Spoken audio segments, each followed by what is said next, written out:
నేను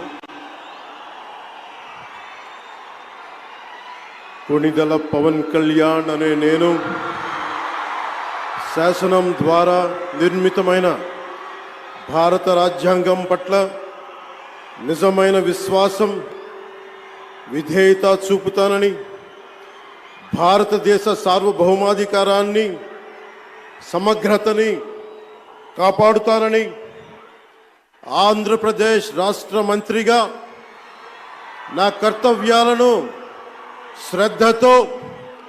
అంతఃకరణ శుద్ధితో నిర్వహిస్తానని, భయం గాని, పక్షపాతం గాని, రాగద్వేషాలు గాని లేకుండా రాజ్యాంగాన్ని, శాసనాలని అనుసరించి ప్రజలందరికీ న్యాయం చేకూరుస్తానని దైవ సాక్షిగా ప్రమాణం చేస్తాను.